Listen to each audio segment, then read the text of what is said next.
Cinema industry వైపు వెళ్ళాలనుకుంటున్నారా? మీకు మేమున్నాం. వెంటనే కాల్ చేయండి. నమస్తే, welcome back to Suman T. Present మనతో పాటు ఉన్నారు ఫ్యామిలీ కౌన్సిలర్ రజనీ రమ్మ గారు. నమస్తే మ్యామ్. నమస్తే నవీన. మేడం, ఆడపిల్లలకి పెళ్ళి అనేది లైఫ్లో ఒక ముఖ్యమైన ఘట్టం అని చెప్తా ఉంటారు. మరి పెళ్ళి అయిన తర్వాత అసలు ఒంటరితనం అనేది పెళ్ళి అయిన తర్వాత స్టార్ట్ అవుతుందని కొంతమంది అంటున్నారు. అందరి గురించి కొంతమంది గురించి. మరి పెళ్ళి అయిన తర్వాత ఒంటరితనం ఏంటి? భర్త, పిల్లలు, అత్త, మామ, ఒక కుటుంబం ఉంటుంది కదా. ఇటు పుట్టింటి వాళ్ళు ఉంటారు, ఇటు అత్తింటి వాళ్ళు కూడా ఉంటారు. మరి పెళ్ళి అయిన తర్వాత ఆడపిల్లలకి అసలు ఒంటరితనం స్టార్ట్ అవ్వడం అంటే ఏంటి? అసలు ఇది ఎంతవరకు నిజం అంటారు? అంటే ఇక్కడ అలా ఒంటరితనం కాదు. ఇప్పుడు మనకి పెళ్ళికి ముందు అందరితో మాట్లాడతాం. కాలేజ్ మేట్స్, ఇంటి దగ్గర ఫ్రెండ్స్, అమ్మ, చుట్టాలు, సిబ్లింగ్స్, బోల్డ్ మంది ఎక్కడికి వెళ్ళినా మనం మాట్లాడేవాళ్ళు ఉంటారు. పెళ్ళి వన్స్ ఒక వేరే కొత్త ఇంటికి వచ్చినప్పుడు కొత్తదనం వల్ల మాట్లాడలేకపోతారు. ఏం మాట్లాడితే ఏమొస్తుందో అని భయం కొంత, ఎవరితో ఎలా మాట్లాడాలో తెలియక కొంత, కొత్తదనం కొంత, ఇన్ని కారణాలు ఏవో ఉంటుంటాయి. అందరూ పాజిటివ్ మైండ్తో అమ్మాయిని మంచిగా రిసీవ్ చేసుకున్న మెంబర్స్ అనుకోండి అక్కడ. అప్పుడు కొంచెం అమ్మాయికి భయము, కొత్తదనం అంతా వదిలి కొంచెం ఫ్రీగా ఉండగలుగుతుంది. లేదు, కొంతమంది అమ్మాయి వచ్చిన దగ్గర నుంచి కోడలు కోడలు కోడలు కోడలు కోడలు అని చెప్పి కోడల్లాగా ట్రీట్ చేస్తుంటారు. ఇదే అసలు మెయిన్ సిద్ధాంతం ఇక్కడ. ఆ కోడలు అనే ఒక ట్యాగ్ తగిలించడం వల్ల ఓహో కోడల్ని కోడల్ని కోడల్ని కాబట్టి నేను ఏమంటారు, నియమ నిబంధనలు ఉంటాయి ఇక్కడ, రూల్స్ ఉంటాయి ఉంటాయి అంటే మనం అతిక్రమించకూడదు అన్నమాట దేన్ని కూడా. నువ్వు కోడలివి, నువ్వు కోడలివి. ఒక ఆవిడ అంటుంది, కోడలివి కోడల్లాగా ఉండు, పో లోపలికి. ఏంటి మాట్లాడుతున్నావు? కోడలివి మాట్లాడచ్చా అంటే నా కళ్ళ ముందు జరిగినవే. మరి అలాంటప్పుడు మా కోడల్ని కాబట్టి నేను మాట్లాడకూడదు, సైలెంట్. తర్వాత కోడలివి కోడల్లాగా ఉండు అంటే ఆ కోడల్ని నేను కోడల్లాగా ఎలా ఉండాలి కొత్తగా వచ్చిన అమ్మాయికి తెలియదు. మరి ఇంటి దగ్గర అమ్మ నాన్న వాళ్ళు ఏమన్నా అమ్మ జాగ్రత్త, అవసరానికి మించి మాట్లాడకు, ఎవరన్నా ఏమన్నా అనుకుంటారు, కొంతకాలం జాగ్రత్తగా ఉండు అని చెప్తేనన్నా కొద్దిగా అర్థమవుతుంది. అక్కడ వాళ్ళు చెప్తే ఎలా చెప్తారంటే మాట్లాడుకో జాగ్రత్త అంటారు. లేకపోతే నువ్వు నీకు ఎలా కావాలో అలా ఉండు, నీ ఇష్టం వచ్చినట్టు ఉండు, ఎవరు వచ్చినా సరే ఎదిరించు, తల వంచుకుని అస్సలు ఉండకు, తేడా వస్తే మీ ఆయనతో చెప్పు లేకపోతే మాకు చెప్పు అని ఫుల్ భరోసా ఇచ్చేస్తారు. రెండు రాంగే. ఆ రెండిటి వల్ల ఆ అమ్మాయికి అసలు ఎలా ఉండాలో అర్థం కాదు, అసలు ఏంటనేది అర్థం కాకుండా పోతుంది. ఎవరన్నా ఏమన్నా అంటే కాచుకుని కూర్చోవాలి అటాక్ చేయడానికి అన్నట్టే మైండ్ ట్యూన్ అయి ఉంటుంది అమ్మాయికి. దానివల్ల వస్తే చెడ్డ పేరన్నా వస్తుంది, లేకపోతే లొంగిపోనన్నా లొంగిపోతుంది. తప్పు కదా, రెండు తప్పే. అసలు ఎలా ప్రవర్తించుకోవాలి అనేది పెళ్ళికి ముందు నేర్పాలి. ఇప్పుడు మనం చాలాసార్లు చెప్పుకున్నాం, అమ్మాయి కానీ అబ్బాయి కానీ పెళ్ళికి ముందు మనం కొంత మారాలి అని చెప్పుకున్నాం కదా. అది తల్లిదండ్రుల నుంచి రావాలి. ఆ పిల్లకి ఏం తెలుసు ఎలా మారాలనేది తెలీదు, అబ్బాయికి ఏం తెలుసు తెలీదు. పిల్లకి అమ్మ చెప్పాలి, పిల్లాడికి నాన్న చెప్పాలి. ఒక అల్లుడుగా ఎలా ఉండాలి, కోడలుగా ఎలా ఉండాలి అని వాళ్ళు నేర్పాలి. అవన్నీ లేవు. సో ఇక్కడ ఏమవుతుందంటే నోరు మూసేసుకుంటారు. అయితే ఎదిరించడం, లేకపోతే నోరు మూసేసుకోవటం. ఈ నోరు మూసేసుకోవటం వల్ల ఏమవుతుందంటే ఎవరితో మాట్లాడటం ఉండదు, ఇంకా ఆటోమేటిక్గా లోన్లీనెస్ వచ్చేస్తుంది. షేర్ చేసుకోవడం అసలు ఎక్కడ ఉంటుంది? హస్బెండ్ వినడు, ఇటు అమ్మ నాన్న వినరు, అత్త మామకు చెప్పుకోలేరు అంటే అప్పుడు స్టార్ట్ అవుద్ది మీకు ఒంటరితనం. స్టార్ట్ అవుతుంది ఆ క్షణం నుంచే, ఆ లోపలికి అడుగు పెట్టిన దగ్గర నుంచే ఉంటుంది అది. ఇప్పుడు మనం కూడా కోడళ్ళగా వెళ్ళిన వాళ్ళమే కదా, మీకన్నా ముందు నేను వెళ్ళాను, నా తర్వాత మీరు వెళ్ళారు. మరి మన ఎక్స్పీరియన్సెస్ కూడా ఉన్నాయి కదా, అలా అవే ఎదుర్కొన్నాం కదా. సో ఇప్పుడు ఏమవుతుందంటే ఇక్కడ ఆ భర్త అనేవాడు వాళ్ళ కొడుకు, సొంత మనిషి, సొంత రక్తం. ఇప్పుడు ఇక్కడ మనకి సొంతం మన భర్త, అతనికి మనం సొంతం, అంతే కదా, జీవితకాలం కలిసి ఉండవలసిన వాళ్ళం. మరి అలాంటప్పుడు మనకు అతనికి మనం సొంతం అయినప్పుడు, వాళ్ళకి అతను సొంతం అయినప్పుడు ఏం చేయాలి? ఆ అమ్మాయిని కొంచెం అటాచ్ చేయాలి వాళ్ళకి.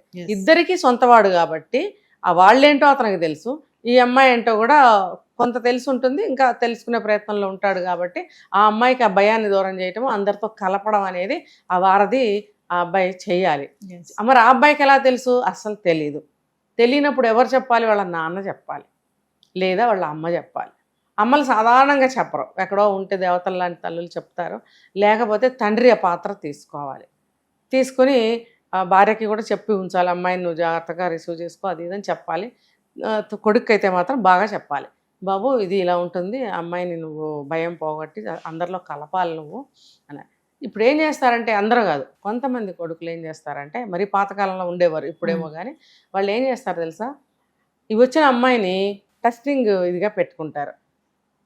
వాచ్ చేయడం, అబ్జర్వ్ చేయటం, ప్రతి అడుగుని గమనించటం, ప్రతి కదలికని గమనించటం, ప్రతి పనిని గమనించటము తప్పు పట్టి మా అమ్మ ఏమని అనుకుంటాను, మా అమ్మ ఏమని అనుకో, మా అక్క ఏమని అనుకుంటుంది, ఏంటి అదేంటి అలా నడుస్తున్నావేంటి, అలా చేస్తున్నావేంటి, అలా అలా అలా అలా అన్నిటికీ ఏదోటి.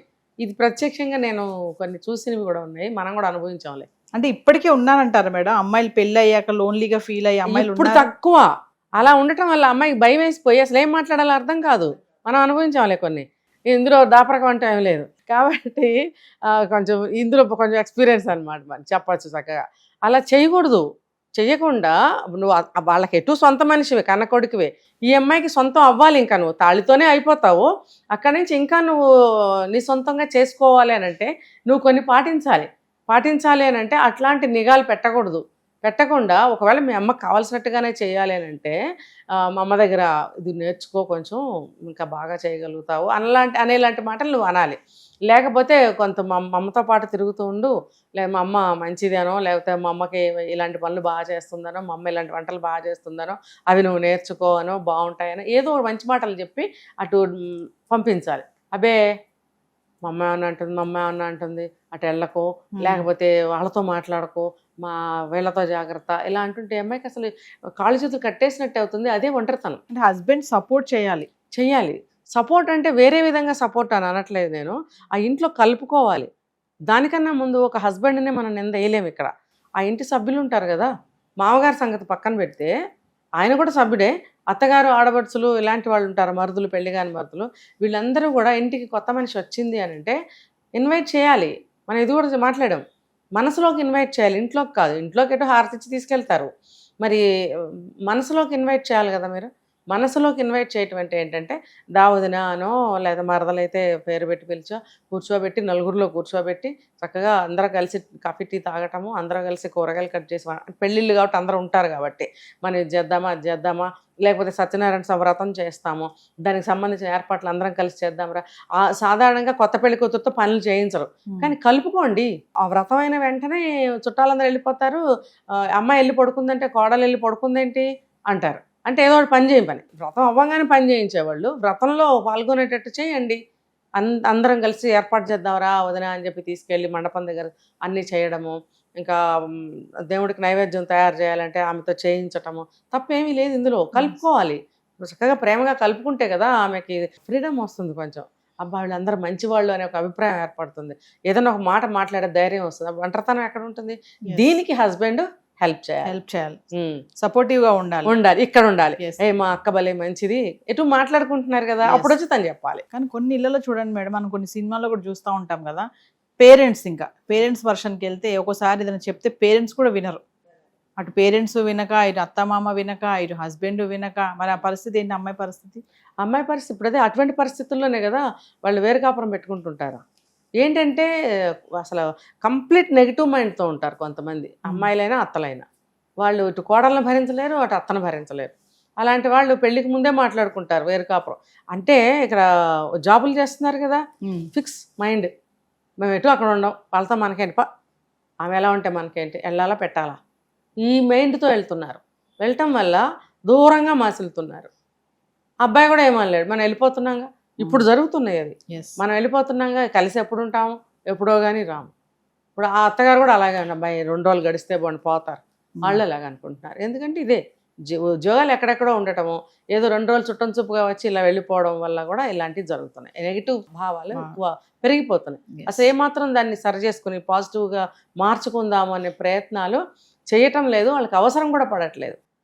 ఇప్పుడు ప్రజెంట్ అలా జరుగుతుంది. కాబట్టి అమ్మాయిలు ముఖ్యంగా ఈ ఒంటరితనం అంటుంటే చెప్తున్నా, నిజంగా అట్లాంటి జెన్యున్ పర్సన్స్ ఎవరైనా ఉంటే ఇక్కడే ఉండాల్సి వస్తుంది అని అనుకుంటే అమ్మాయిని కలుపుకోవాలి. వేరే కాపురం పెట్టినా కూడా కలుపుకోవటం అనేది మంచి పద్ధతి. వస్తూ పోతూ ఉంటే మాత్రం మా ఇంటికి రావాలిగా, 2 రోజులైనా ఉండాలి. మరి వచ్చిన 2 రోజుల్లో తను ఏదైనా చేసి పెడితే బాగుండని అత్తగారుగా ఆశిస్తారు. ఆ అమ్మాయి ఏమనుకుంటుంది, నేను ఉద్యోగం చేసి అలసిపోయొచ్చాను, అదే మా అమ్మాయితో నన్ను పడుకోబెట్టి అన్నీ అందించేది అని నెగిటివ్ భావంతో వస్తుంది. అది తప్పు. ఇప్పుడు నువ్వు అలసిపోయావు, ఇక్కడికి వచ్చావు, అత్తగారింటికో 2 రోజులకో 4 రోజులకో పండగకి వచ్చావు, ఇంకో దానికి వచ్చావు. వచ్చినప్పుడు కంప్లీట్ వర్క్ నీకేం చెప్పరు కదా. కంప్లీట్ వర్క్ అమ్మాయికి కూడా చెప్పకూడదు. వీళ్ళు కూడా కంప్లీట్ వర్క్ చెప్పరు కాబట్టి కొన్ని చేసి మిగతా టైం నువ్వు రెస్ట్ తీసుకోవచ్చు. ఎందుకంటే అక్కడ కూడా చేసుకుని వచ్చావు కాబట్టి. ఆ అమ్మ అయితే చేసి పెడుతుంది అంటే అమ్మ కూడా మనిషి, నువ్వు అమ్మ కష్టాన్ని చూడట్లేదు కాబట్టి నీకు ఇలా అనిపిస్తుంది. అమ్మ కూడా చేయలేకపోతుంది, కానీ పిల్ల కడుపు తీపి కాబట్టి Yes. అదో అందిద్దామని పాపం వాడు కుంటుతూ ఇవ్వాలని ప్రయత్నిస్తుంది. అది నువ్వు మరి చేయనివ్వకూడదు కదా ఆవిడ, నేను చేయించుకోవడం ఏంటి అంత పెద్ద ఆవిడతోటి. అయితే అటు ఇటు నేనే చేయాలంటే తప్పదు, ఆ పాత్ర అంతే, ఆ వయసు అంతే. అంత వయసు వస్తే మనకి కూడా అలాగే అనిపిస్తుందని ఒక ఇమాజిన్ చేసుకుని మనం బ్రతకటం నేర్చుకోవాలి తప్ప అమ్మో అత్తగారింటికి వెళ్తే చెయ్యాలి మొత్తం ఎందుకు చేయాలి, నువ్వు వాళ్ళు ఎందుకు చేయనివ్వాలి, కొంత చెయ్యి. టిఫిన్ చేస్తావా చెయ్యి, కాఫీ చేస్తా అందరికి ఇస్తావా చెయ్యి, టీ చేస్తావా అందరికి, కూరగాయలు కోసి పెడతావా, లేకపోతే ఎవరైనా అత్తగారు కోసి పెడితే వండుతావా, ఇంకెవరైనా ఉంటారు, ఒకళ్ళు అన్నం వండితే ఒకళ్ళు చాయ్ పెడితే ఒకళ్ళు కూర వండితే అంటే పంచుకోండి పని, యాడ్ ఆన్ అయిపోతూ ఉండాలి అంతే. అంతే. మిగతా టైంలో నీకు రెస్ట్ దొరకదా, కూర్చొని అందరు కబుర్లు చెప్పుకోండి, టీవీ చూసుకోండి, ఆట ఆడుకోండి, సినిమాకి వెళ్ళండి, షాపింగ్కి వెళ్ళండి, అంతా బాగుండదా? చాలా బాగుంటుంది. అసలు ఆ మైండ్ ఏదబ్బా లేదు, అత్తగారైతే అబ్బా వచ్చిందిరా బాబా ఇంకా ఆవిడ ఉంటుంది. కొంతమంది అయితే ఆడపడుచులు ముందే వచ్చేసి కూర్చుంటారు, వీళ్ళు వస్తున్నారంటే చాలు. ఆ ప్రైవసీ అనేది అత్తగారికి కోడలికి మధ్యలో ప్రైవసీ కొంతమంది ఆడపడుచులు ఉంచరు. వీళ్ళు వస్తున్నారంటే ముందు వాళ్ళకన్నా ముందు 2 రోజుల ముందో ఒక రోజు ముందో వచ్చి ఉండిపోతారు. వీళ్ళందరూ తటాబుట్టా సర్దుకుని వీళ్ళు ఊరు వెళ్ళిపోయాక అప్పుడుగా వెళ్ళరాళ్ళు. అంటే ఇంక ఈవిడికి అత్తగారితో ఎప్పుడు సయోధ్య దొరికేది? చేసుకోవాలంటే అవకాశం ఏది? వాళ్లే కాపలాగాస్తూ ఉంటారు, అమ్మ ఎలా చేస్తుందో అలా చేస్తుందో అమ్మకి ఎక్కిస్తూ ఉంటారు. చాలా తప్పది. వాళ్ళు వచ్చేటప్పుడు మీరు రాకండి. అసలు వచ్చారు అంటే అందరూ పండగ సందర్భంగా వచ్చారని పండగని పండగలాగా చేసుకోండి. Thank you ma'am.